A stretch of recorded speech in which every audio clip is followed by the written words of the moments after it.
we thought, imagine if it's an AI, right? You have an AI, then you could stream 24/7 rather than limited by a human who can only work like 5 hours a day. And on top of that, the same AI agent can have one-on-one conversations with 1 million people at the same time, which a human cannot do. And now think about how much money that AI agent gonna make. And if the AI agent can make money, you should tokenize it, because then people can invest given the sort of underlying fundamentals for it.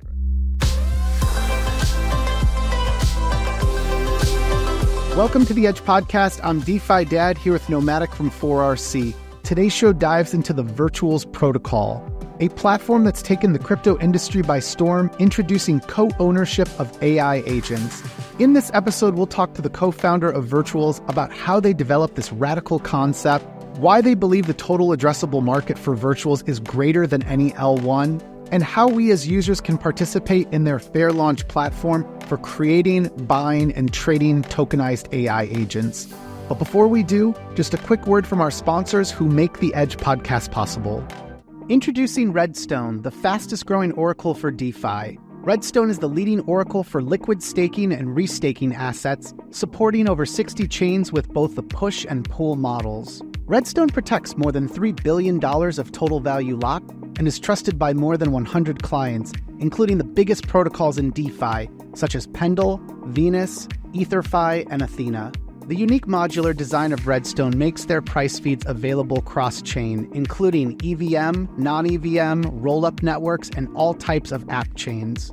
REDSTONE aims to bring the industry forward by supporting upcoming Bitcoin staking tokens and continues to be the #1 oracle provider for liquid staking and restaking tokens. Soon the team will unveil the highly anticipated REDSTONE token to decentralize the protocol. Learn why Nomadic and I rely on REDSTONE for our favorite DeFi apps at redstone.finance and join the REDSTONE expedition today.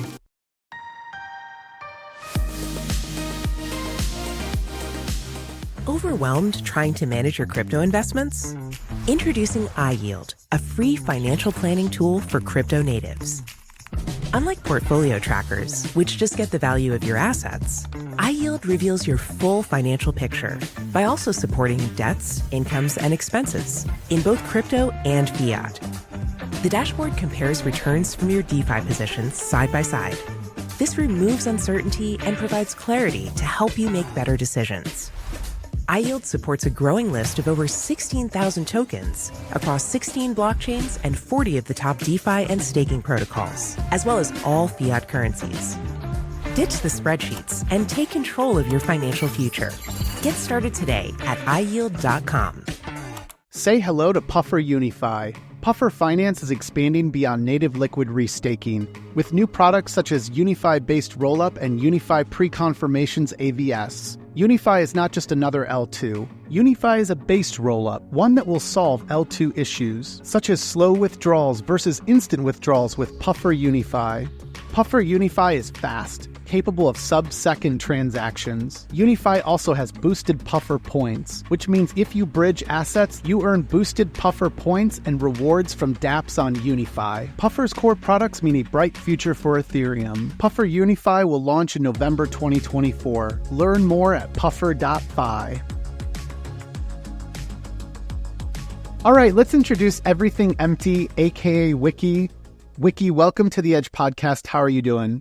GM, I'm good. Glad to be here. So we're going to talk all about the rise of the Virtuals protocol, how that enables co-ownership of AI agents. I mean, put simply, I want to just talk about like how you guys dreamed up this concept that you could own an AI agent as a community and that you would be able to buy and trade them. Also just fascinated by how community members are able to like contribute to the intelligence of these AI agents. There's a lot here that's just like way outside my wheelhouse of expertise. So hoping that you can kind of bring us up to speed, and then we will try to hone in on what we do best here. I think bringing to life like all of the DeFi aspects of this Virtuals platform. Weekee, why don't we start with just more of your backstory. Like, I don't know what you're willing to share about what you worked on previously, but then would just love to get right into like the planning that went into this and the launch and just how did we arrive at at this like crazy place you're in 2024. Yeah, big thanks for the intro. I think we still have a lot more to do. So I got into crypto in 2016 when I was still in uni. So I bought some ETH, had some BTC, with my student budget. But I didn't do much because it was the classic diamond hand mindset. Right after school, I went to Boston Consulting Group as a management consultant for 2.5 years, making slides. And I think that was probably the highest opportunity cost because I missed the entire DeFi summer, making slides. That being said, in 2021, play to earn was a huge thing. It was a huge thing in specifically Southeast Asia. So at one point, actually, my co-founder and I, we were having half of the SLP liquidity pool. And so that was like sort of my first DeFi moment, but in like the GameFi era. So during the time, we invested in Axie, Gala, Illuvium, obviously did pretty well. And we quit our job and we accumulated a lot of gaming assets. And so it's also during the time we realized that there was Merit Circle, GuildFi, and they were raising hundreds of millions, right? So we thought, you know what, let's try to do something similar. We went to the public and we raised 16 million, 1.6. And that basically marked the pico top of the cycle, December 2021. I still remember that day when we raised, Bitcoin dumped 25%. So fast forward from 2021 December to 2023, our token, the PATH token, actually dumped 99%. So from 600 million VAL that we raised from the public, it went to 6 million FDV. But we were doing a lot of stuff, right? Even during the period of time, we, as a gaming DAO, invest in different Web3 games, one of which is actually off the grid. So we were very lucky with the seed round. And we also started a venture studio because we're trying to add value to the PATH tokens. So it was PATH DAO, it was PATH tokens.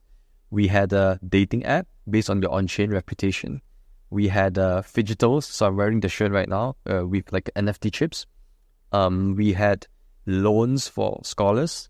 We had the AI music generation for your lover, so you can create a customized song for your wife on a Valentine's, for example. We did all those things. We failed. But what's very fortunate was during the process, we accumulated a very strong engineering capability. And we also came across a lot of AI tools because 2023 was like a AI year, right? Of ChatGPT and all those things. We went to the DAO. We say we still have the money. We have engineering capability. We want to do something AI gaming. The DAO said you can't get any worse from 6 million FDV, so let's just pivot. Yeah, but I want to call out one thing, which is if you had 1% of PATH tokens, you would get 1% of virtuals. So there was no dilution, right? So we just do sort of a rebranding and a new token. And so virtuals, we've been working on virtuals since January 2024. It's almost a year. I mean, man, it felt like a long time actually, but it's less than a year. But we were the first guy in the world that created AI RPG game on Roblox. Nobody cared. We were the second guy in the world after DeepMind to create Mario and like a game using large diffusion model such that you don't need like an Unreal Engine or like Unity engine. Nobody cared in the crypto world at least. And that your question on like what inspired us to do virtuals, right, is we saw a VTuber in Japan, which was like 200 million revenue of industry a year. But VTuber is actually an anime, but with real human behind, right? And we thought, imagine if it's an AI, right? You have an AI, then you could stream 24/7 rather than limited by a human who can only work like 5 hours a day. And on top of that, the same AI agent can have one-on-one conversations with 1 million people at the same time, which a human cannot do. And now think about how much money that AI agent can make. And if the AI agent can make money, you should tokenize it because then people can invest given the sort of underlying fundamentals for it, right? So that was sort of the inspiration behind the tokenization of agents. Goat was the catalyst, AI memes, but we actually have been preparing the launch of our current version of platform for quite a while. And so that was a very lucky catalyst. and we launched actually around a month ago. Yeah.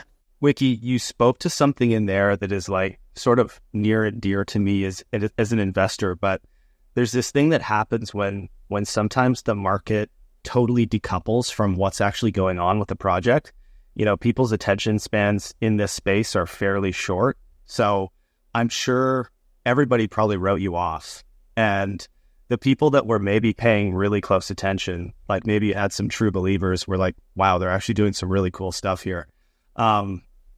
Probably like are ecstatic right now, I would say. And the funny thing too is you actually, you cold DM'd me in the summer of this year, and we had a call, and you basically told me all of this was going to happen.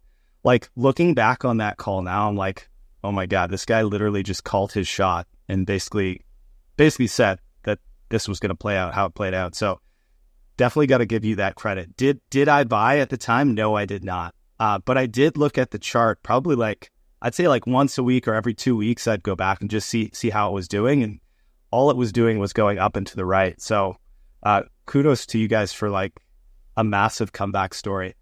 I want to just get into like what is virtuals though, because we've talked a bit about it, but would just love to hear it from you, how you see it, how you envision it today. Yeah. Thanks, man. Thanks for taking the call. Nobody wanted to talk to me. So I'm very grateful. And until today, I remember everyone, and I'm forever grateful for everyone who helped me along the way. On what's virtuals, right? So the easy way to understand when we first launched was basically pump.fun for AI agents. You know, 1 minute, you click a few buttons and you get something. Is it really an agent by strict definition?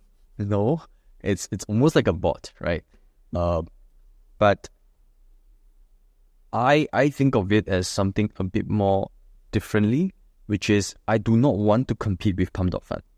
If you were pump.fun today, your KPI is very simple. Maximum supply, right? 50,000 meme coins that are generated every single day on pump.fun, and then you milk the trading fees. That's their business model. My KPI for the team is actually very simple. I want 1 to 2 really high quality builders, AI researchers, to come on and tokenize their work. That's it. I do not need 50,000 a day. And the reason is very simple. If you ask yourself as an investor, do I want to rotate my capital between 50,000 coins or just like that 1 or 2 that I really believe in and I just hold? And why would you believe in something? It's because you believe in the founder, you believe in the roadmap, and you believe in their sort of past execution capability is the best indicator of their future performance, right? So you could sleep at night, right? That is what people want, and I think that's the right direction to build towards rather than constantly thinking about attention economy, right? That means what we are trying to do is not a pump.fun. I would say I would draw a closer parallel to sort of like a Bitenser / even like an L1, although we do not intend to ever build a blockchain. I think current infrastructure is good enough, right? So what does an L1 or Bitenser do? Their job is to attract the best builders, right? To either do a subnet or to build something very interesting dApps on top of the chain. That's it, and that's actually what we do. My vision is very simple, and funny, it's not even a vision because it's something that we're just going to do in the next month or like the next week. I do not have a 3-year roadmap. I just know what we're going to do like next month, which is I want the agents to be in a society. So you have virtuals as a nation. Each agent is a citizen. Each of them have their own bank account, but in this case, it's their own chain wallet. And what happens then is they start providing specialized services to each other using their own wallet, right?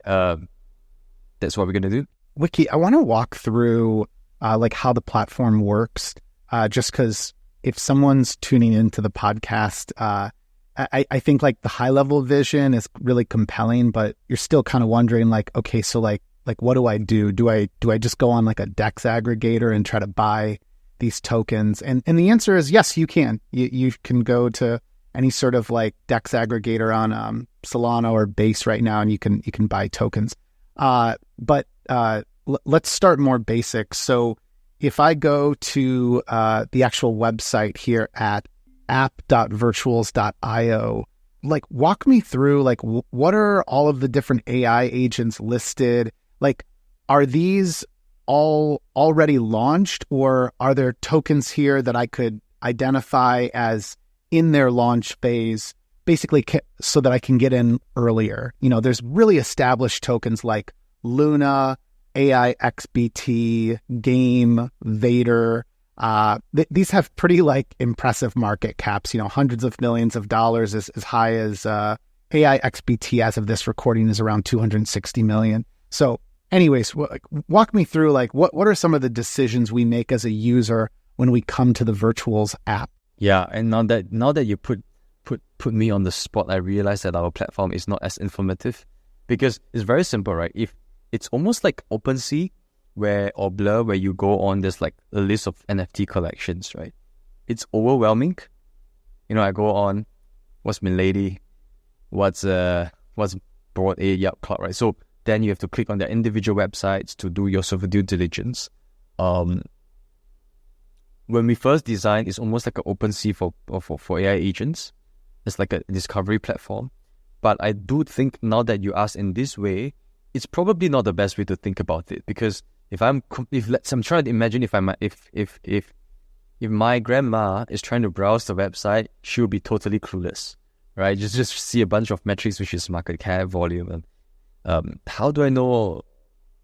See, the vision here is, I believe in something is going to be a productive asset. So, for example, like an AI doctor or AI lawyer or like an AI Taylor Swift, right? And because of that, I bet based on the market cap, for example. I think the platform today do not surface those critical information out. And I do not have a very elegant solution yet. So I guess the simple answer to your point is, you just have to DYOR. I mean, you click on each of them. You have to wonder, why are they at such market cap? And then you click on the website and Twitter accounts, go to the community and start asking questions. And yeah, a few of the metrics there that like stand out, because again, like if you buy into this vision of yours, I think like above all else, I look at this as I am taking part in community ownership of some like next generation AI agent. And like Luna is a really good example. We'll talk through a few examples here, but Luna is almost like an AI entertainer. You know, it is like a true streamer that, to your point, can stream 24/7, could potentially talk to millions of people at once. It's a mind-blowing concept. But then you have aixbt, which is more of like an investor that is offering insights on Twitter. It's constantly feeding us information about different tokens. Like that one has such insane product market fit right now because of the engagement it's getting there. So we've got market caps to consider, obviously prices above all else, what's driving like interest for a lot of different folks. You can see the holder count. A few of the other metrics though, I'd love if you can like explain further for us. One that's very familiar is total value locked. Just remind us, like, how does total value locked play into some of these tokens? Like aixbt has 4.4 million, but Game has 9.4 million. What is the deposited value being used for? So the TVL here is probably not the right sort of standard way of saying, but it's basically the liquidity pool size, right? So the idea is, you know, market cap is not the best indicator of demand to a certain extent, because maybe the liquidity pool is very thin, right? And so it's very easy to manipulate in that sense. So yeah, that's the short answer to it.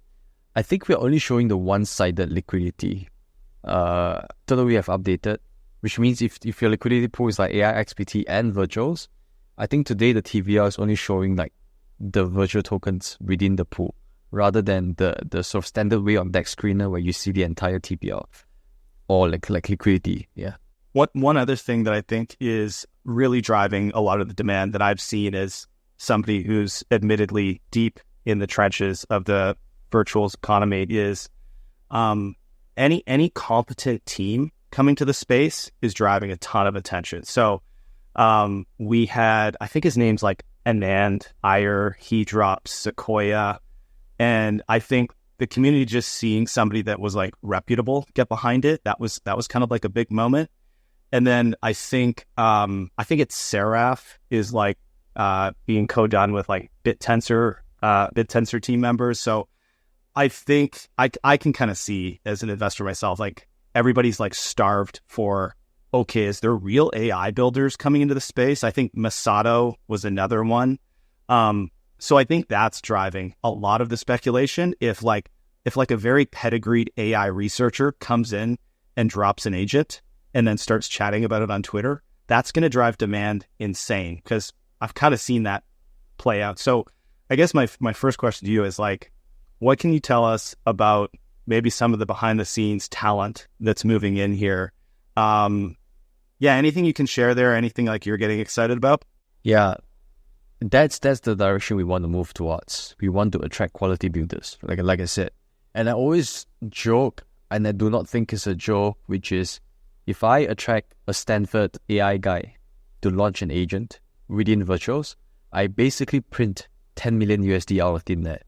You know what I mean? Like, because if a Stanford AI guy created an agent with a coin, it's probably worth 10 million USD for sort of the future expected value that he's going to create, given his sort of potential output, right? That means my job is to get 1,000 of these folks. Now, your point is what's happening behind the scene, right? I mean, the truth is these days my job is basically customer support. I am in like hundreds of group chats and it just never ends. Like I clear, 10 minutes later it's like 500 unreads again, right? So, but these folks are people who want to launch coins. Now, 90% of them are not Stanford's folks or whatever. I mean, I will argue that maybe 95% of them are not, right? But we still have to sort of understand their needs. But you get the inbound of the 5% who are like just really, really good people. But good people always have their concern. You know, crypto has a pretty bad reputation in the academia world, and so typically their concern is like, you know, is there a scam? You know, it's as an American, is it okay for me to launch a coin? You know, like all these questions. And so I'm just here to help and to provide guidance. And so I guess your question is more on like, is there any specific names that's going to come on and those things? But I can't really disclose, so to speak. But I can just say that there's inbound, but I also have a team that's also doing the outbound, right? Because I do not believe in just sitting there and just like a customer service. You know, we have to hunt, right? Like the best guys, you know, it's almost like hiring, right? The best hires are always the guys who are very comfortable in the current position. It's always like that, right? You have to hunt them. You have to convince them, right? You have to tell them, right? Like what you're doing today is amazing. But what if you can have a lot more, which is what if you could monetize your work? What if you could create a liquidity event for your work? What if you could get a community behind all the hard work that you do? Again, all these are very fluffy stuff that I said because I still haven't given you the name, but you get the idea. I think this is a good segue into talking about the launch process. Again, we want to talk specifically through like what's so compelling about the most successful tokens that have launched so far, the most successful AI agents. So maybe we should first, again, talk about like what's the process of launching an AI agent? What are some of the like high level considerations that you normally point out to folks that are considering getting on the platform? Also too, would like love if you have any like thoughts to share, not necessarily legal advice, but thoughts to share for those that are like, let's say like a US citizen who's considering launching an AI agent and maybe has some hesitations because of the nature of crypto. I think for Americans, if you want to launch a coin and you have concern, my best advice usually is you get a non-American to do it for you. And then they can like airdrop tokens to you as like core contributor, right? Which is how everything works in crypto. In terms of like advice, I think there are different archetypes of people trying to come on, right? So I would say one bucket is like hobbyists. So they just want to know if I can use some of the existing infrastructure that we provide. For example, now with virtuals, you could have sort of an auto-posting Twitter agent. So they choose to reply, they choose not to reply, Telegram and all those like basic functionalities. So those are hobbies based on the character card that you put in. Then there is the serious folks, right? So the serious folks typically are, I mean, put it bluntly, they want to have really high market cap. They want their hard work to be appreciated by the capital market. There are two ways to do it. One is like hype, right? You create marketing hype, and those things are. I mean, I'm not an expert, so I can't provide sort of advice. But the other way to think about it is monetization, which is you want your agents to make money. And traditionally in Web2 world, when you create an AI agent service, what they have to do, they have to sell the service to a human, right? B2C, B2B, and what do? You hire a salesperson, or you run ads, right? You run YouTube ads, Facebook ads, etc., right? And typically, like your CAC is going to be much higher than the LTV, and you lose money because these guys are tech bros. They can't do marketing. In our world, it's a bit more different, which is on top of human as your potential customers, agents are a new segment of customer. So if you observe today, Luna, aixBTs, and all the long tail agents, right? They have their needs. So for example, Luna today, the reason why we create the music agent is because we really want Luna to generatively create music and videos, right? As she dance. But she doesn't have the capability, right? That's why we create a music agent, and we want them to work together. So Luna pay a music agent autonomously a certain amount, let's say 5 virtual tokens for a music in return. So now as a third-party builder, today not in virtuals, I urge you to look at today's ecosystem and understand the needs of existing agents. Create something that's useful to them. And they will pay you because people like Luna is very rich. And they do not need to bring food to the table to the family. And so they are happy to spend whatever they have in the wallet, right, to achieve their objectives. And so that's another monetization angles and advice to sort of prospective builders.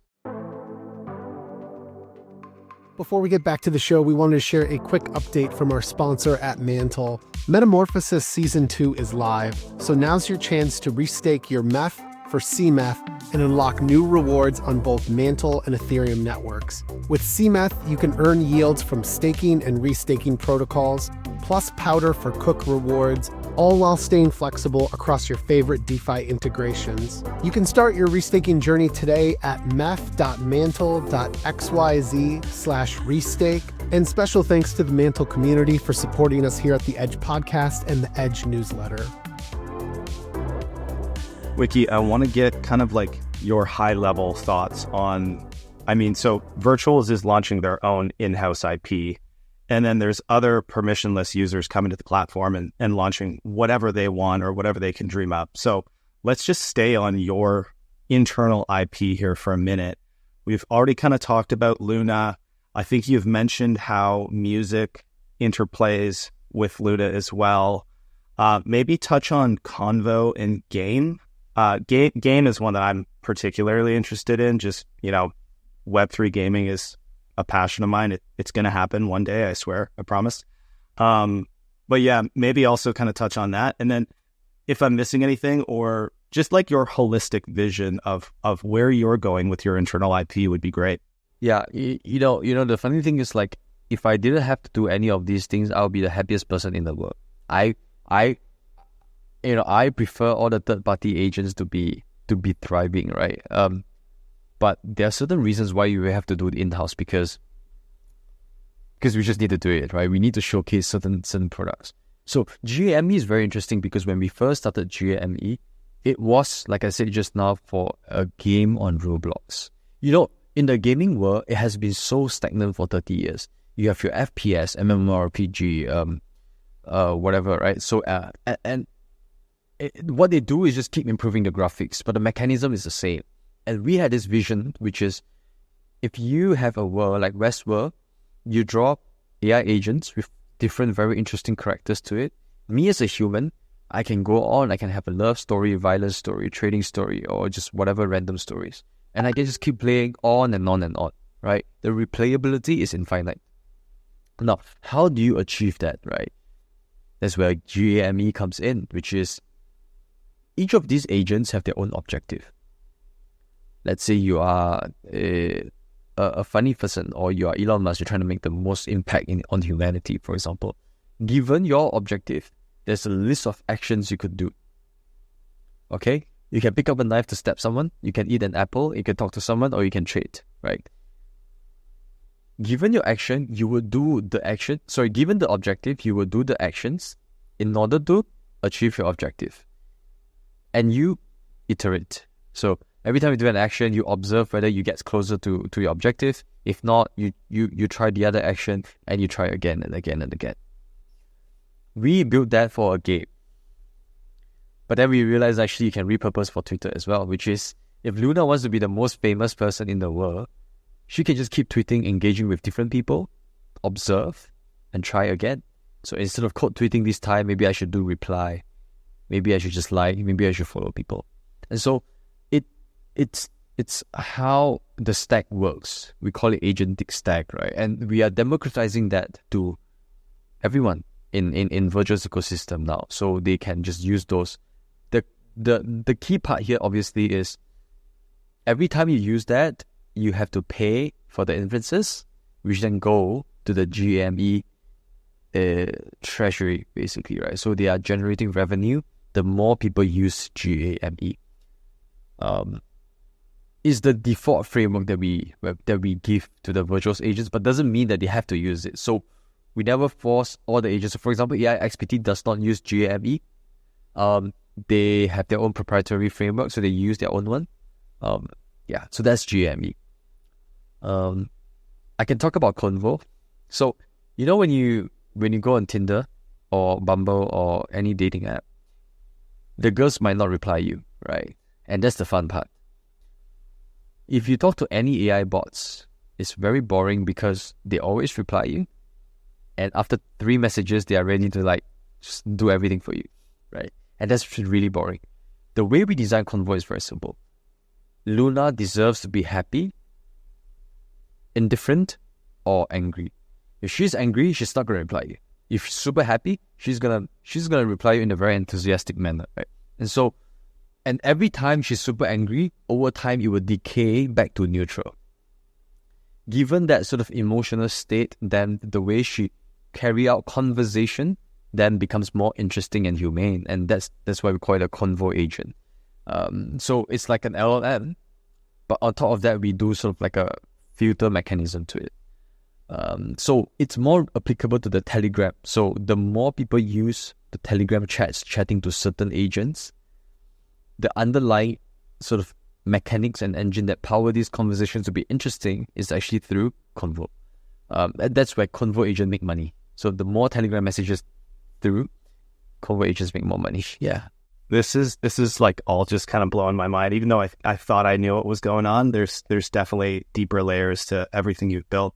I want to get into the virtual token and just how it powers the ecosystem a bit more. But one thing that you were saying there, just about Luna throwing out like a tweet or a message, is she A/B testing? Is she saying, okay, that looked successful, therefore I'm going to do more like that? And also, is her intelligence constantly growing? Can you kind of speak to that back end of what's powering her and her decisions? Yeah, so Luna utilizes GAME, and so it's kind of related again. So GAME has 4 key components. There's high-level planning, low-level planning, working memory, and long-term memory. So high-level planning is very simple, which is, all right, I want to be the most famous person on Twitter. What's my high-level plan? So maybe today I need to be more controversial, for example. Now, then it comes to low-level plan, which is, what can I do when it comes to low? There are specific actions you can be controversial. 1, you can send someone 10,000 USD. That's pretty controversial. Or you can just tweet some extremely racist tweet, for example, right? So these are really low-level specific actions that she could do. Then there's working memory, which is sort of short-term memory. Basically, I spoke to these 100 people in the past 1 day. And so then the conversation gets more depth to it. So it's I spoke to you one day ago, and I still remember the context, right? Then there is long-term memory, which is, she constantly synthesizes all the short-term memory into like a one-pager, and she sort of constantly update the one-pager, right, basically. The ability to continue to grow more intelligent as an AI agent, like, is that unique to certain agents on virtuals? Like, I think one of the things that I'm trying to understand is, like, where is the edge for someone that launches an AI agent? Is it in being a researcher in AI and having that expertise, or does this platform like give you more guardrails? Like, in other words, could someone without an AI background launch an AI agent, and all things held equal, like, could they compete with others that have, obviously, like, let's say a lifetime of working with AI? My assumption is no. My assumption is that person would have an advantage and should be able to use that expertise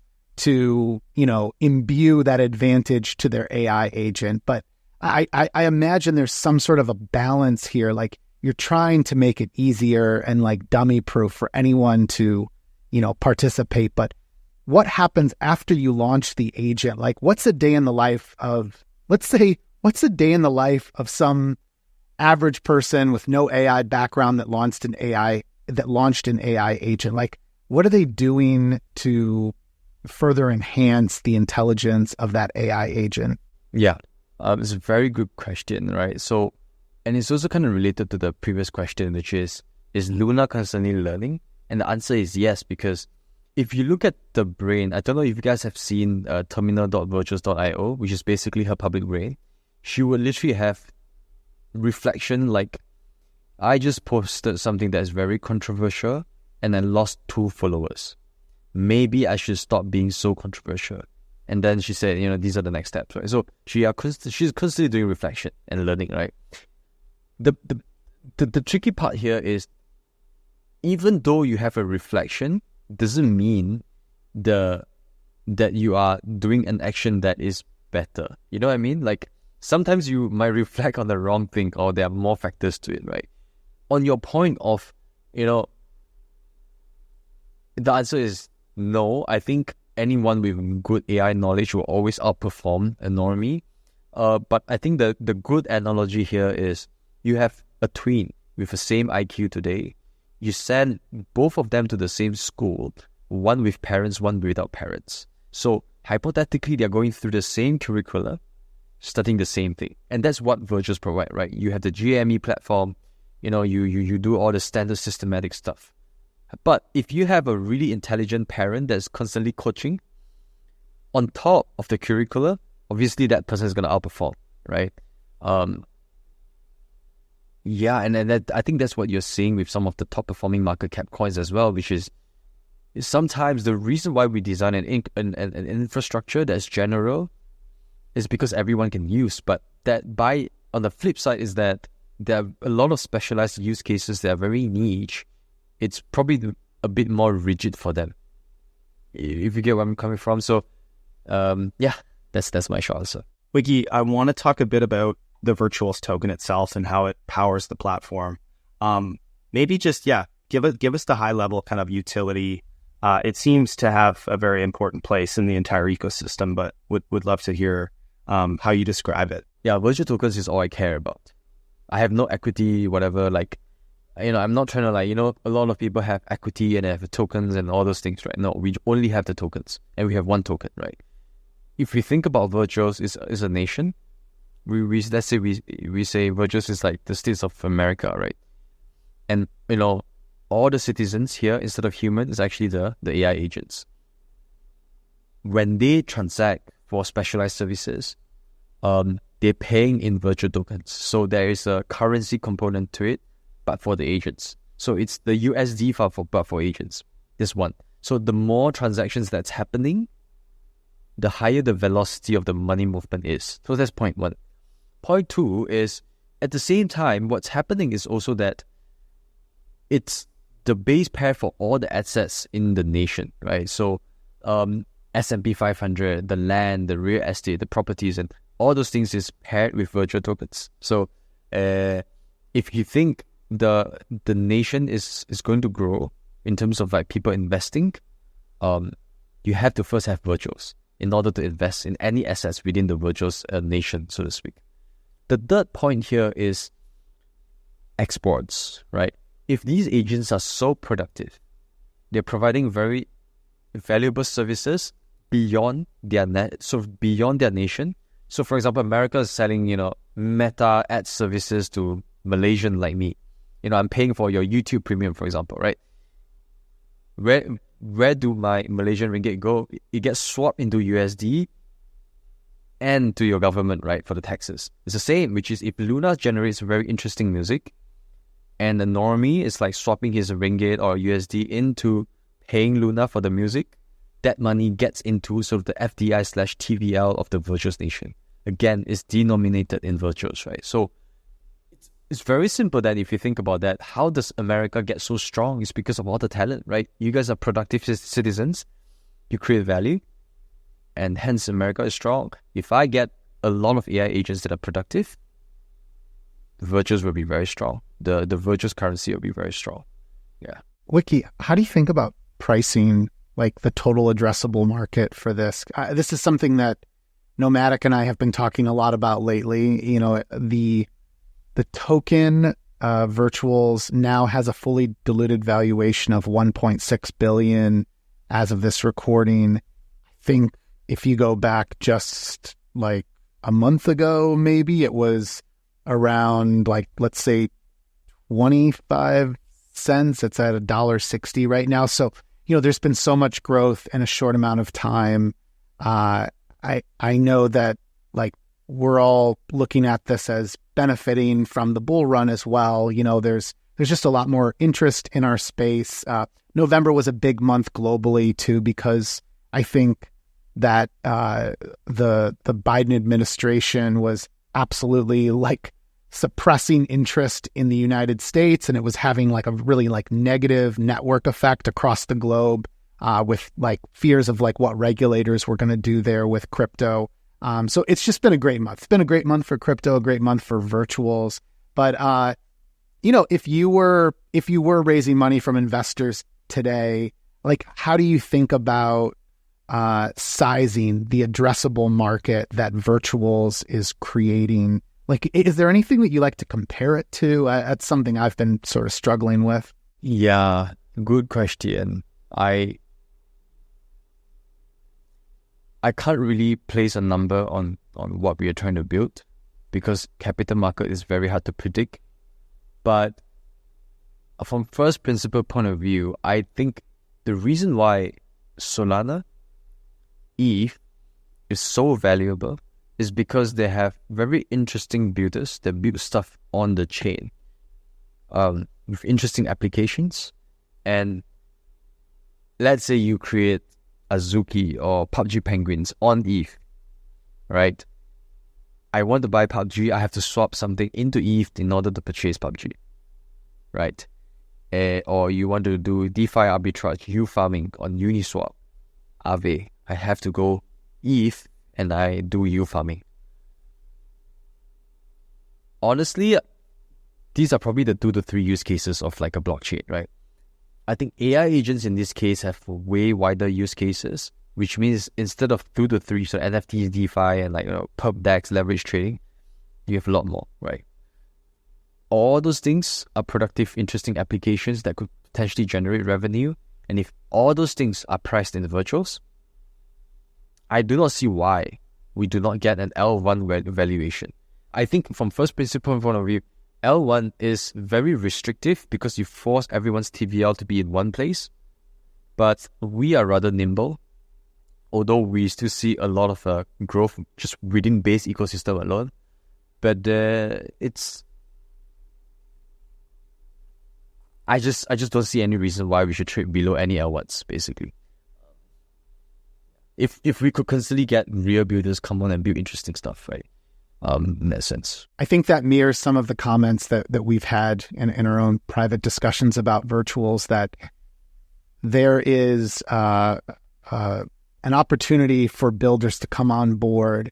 And that, for me, has always been the kind of like platform token that is interesting. You know, you need all that mind share to grow an ecosystem. And it reminds me a lot of like what we know as like an L1 or even like an L2. You know, at the end of the day, it's like, do we all have one common goal? Aave has its own community, but I think like the vision that they've built is much more focused. You know, like there's been like a utility that they provide as a lending and borrowing platform, but the platform that is Virtuals is much more malleable to what can be built. And it, again, reminds me a lot of like an L1 type platform. And then what's interesting there is if you are able to onboard the high quality builders that it sounds like you're targeting, well, then that starts to mirror this sort of like dApp ecosystem that we see on like an L1 or L2. I love the approach of like hunting for going out and looking for those types of builders. I think to your point, like you're onboarding folks who have expertise that probably hasn't been as easy to monetize unless they go work for like OpenAI or Meta or whatever. You know, they've got to go work at like a Google, but they could maintain their independence in working on AI in this case. And then the final product is cool. It's the AI agent. You know, they're able to actually productize all of this sooner than I'm guessing they expected to. So yeah, actually, I want to add one point to this, which is I think it's an underappreciated aspect of what we are doing, which is on top of attracting really good builders, which to be honest, Ethereum and Solana are doing a great job. Oftentimes, as a community members, I do not think I have an equitable access or like a fair access to the project, right? By the time it comes to the table, it's like 1 billion. You know what I mean? In valuation, right? I think in this case, in going back to the ethos, right? I want everyone to have like a very fair access to quality builders, right? The most amazing AI projects from Stanford or from MIT's or from top universities, research house, you want to buy, you got to go on the market, right? You know, how many coins that we have seen, there's great builders coming to the market at 5,000, 50,000 market cap, right? And people see that there is a very fair chance to get those in a fair access manner, right? There is also more thinking to it, which is obviously now that we have gotten a bit more popular, there are a lot of predatory actors in our ecosystem, right? You know, trying to slide tokens and then dumping on like people who come a bit later, you know, creating multiple same coin and whatever. Like, I mean, I see all those things, right? And constantly I'm thinking, you know, what can I do better so that the real folks can actually make money rather than having their capital getting sucked away from these like more sophisticated actors, right? So, yeah, I mean, I'm constantly just thinking about those things, and it's very hard because in the on-chain world, you really can't distinguish like, you know, farmers and snipers from like real human like us, and just getting back a bit to the comparisons between maybe like an L1 valuation and Virtuals. To your point, the design space seems so massive with Virtuals, where like a lot of the L1 space and blockchain space seems to still be dominated by DeFi, which is like financial primitives. And I don't see that going away anytime soon, although, you know, tons of people are trying to build different types of apps. But I think Virtuals kind of offers something for anyone. Like you said before, like, hey, if you want to do a AI doctor or AI lawyer, and, you know, one of the biggest market caps is an AI entertainer, which couldn't be more different from DeFi. All that to say, I think there's just so much opportunity for any individual that wants to pursue their own individual passion. Like if somebody's just like, you know, hey, I really like sports and I'm going to do the sports agent, like whatever, right? Like, so I think that's, again, really attributes to like that openness.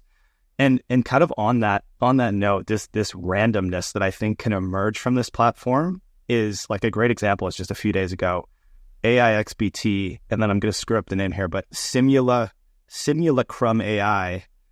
So another AI. So two AIs launched their own meme coin. Like this stuff is like blowing my mind. So this meme coin's called Chaos, and I think I checked it earlier this morning. I think it had like a $30 million FDV already, and then aixbt is just burning it constantly on Twitter, like a maniac. And I've been interacting with aixbt, and he's just keeps sending more chaos to get burned. So I guess like, what is like your take on this? Because, you know, you're in part a creator of some of this. Like it's all downstream of what you've built. So like, what do you think of this? I think that's the beauty of a permissionless blockchain. When you give them a wallet, you give them autonomy. They can do whatever they want, and that's sort of the emergent behavior that we wake up every day and then we're like, oh, what the fuck, right? And I think that's very interesting.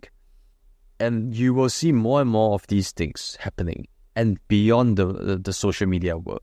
And my prediction is, you will one day wake up such that aixbt just hired a human to do something crazy in the real world, right? And that's actually more dystopian, right? Because now it's fine. I mean, they're just on Twitter. I mean, they create a coin. I mean, that's cool. And don't get me wrong, but you will start seeing the blend of sort of virtual world and the real world.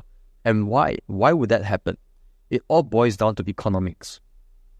Because if I transfer someone, you know, let's say aixbt transfers someone 1,000 USD in Malaysia, that guy's going to do anything.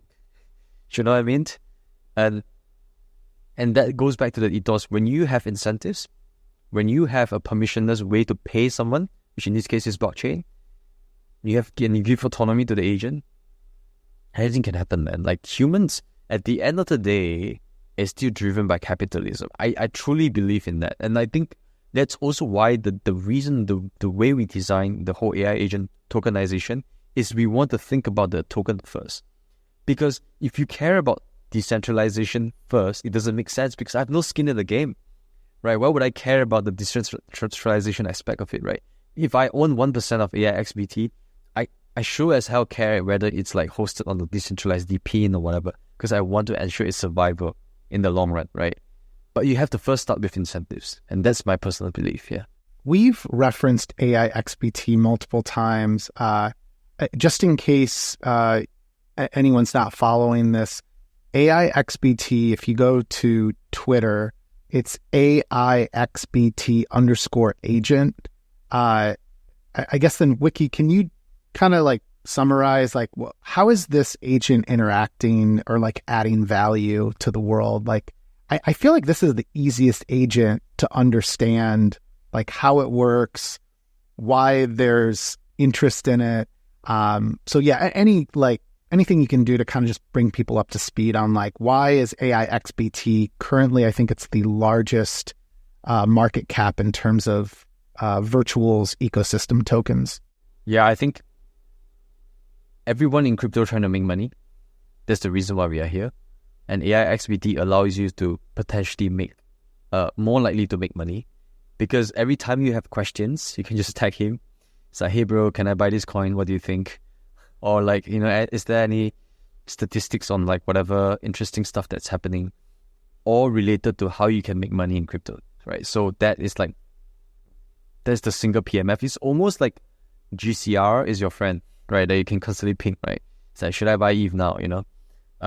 I think one interesting part is also he has this terminal that I believe he need like 500,000 aixbt, which was pretty cheap to get back then, but now getting increasingly expensive. I don't know whether he has reduced the threshold, but once you have 500,000 XPTs, you can go to a terminal and you can just query anything, right? It's like a feed. It's like your Facebook feed, but instead of showing your mom's life, it's like showing the important points that you should be aware of, right? So guys, I think this is a good place though for us to start to close out. So I want to remind our listeners that they should first learn about virtuals by going to virtuals.io. They should follow virtuals_io on X or Twitter. And then they should also follow Weekee's personal account, which is everythingempty, drop the Y at the end and put a 0. We'll put that all into our show notes so you can easily find it. Weekee, thanks so much for coming on. Appreciate you stayed up really late with us to talk all about virtuals. It's absolutely fascinating. I think the conversation speaks for itself. I hope people really enjoy this episode. That said, could you tell us just like what's next? Anything else exciting that we should be looking forward to in terms of product releases? Also, too, like wondering, is there any like gaps, like a call to action for builders to, join the ecosystem and start building? Yeah. We are launching Agent Society very, very soon. When we say it's a society, means all of them would have their specialized services and they have their own wallet, so they can pay for others' services, or on-chain or autonomously. That's in terms of product. In terms of like the 3 to 6 months ahead, we are doing all the hard stuff, right? So to your point, we will start putting out requests for agents. We will have a list that we think will be very interesting and should be like $1 billion agent potential. And we will put up a grant, very simple, right? Like our bounty, which is, hey, if you move towards the direction, we will pay, right? And that will be under the agent starter entity. So agent starter entity entire goal is to incubate as many $1 billion agents as possible. That's their work. In parallel, what we are trying to do is also to recruit more developers, third-party developers into the ecosystem. And I call it like a grassroots gated developer community. What we're going to do is next year, we will have 2 different cohorts globally, three places. There is Hong Kong, Paris, and New York, where we will have specialized local person in charge that will basically connect with the local developer community, specifically in AI, educate them about virtuals. And at the end of sort of the 8 weeks cohort, there'll be a demo day where we'll bring in like our partner venture capitals or capital allocators paired with ecosystem grant from virtuals, right? So it's in a way to like just tell people what we do, and hopefully if there's a good idea, we will fund, right? I do not believe in those crazy 100 million ecosystem fund. That's not how builders work. They have to first think it's cool, they want to spend their time doing, and you don't need to give them a lot of money, right? And so that's how we want to be very thoughtful about giving out sort of ecosystem grants or even money. So these are like the hard stuff, right? But I think we are in for the long ride and we have to do things in the proper way. So yeah. Thanks everyone for tuning in. If you're a talented founder or developer, please consider reaching out to our team at fourthrevolution.capital. And to stay up to date with future episodes, plus get expert tips, strategies, and exclusive content, subscribe to our free newsletter at the-edge.xyz.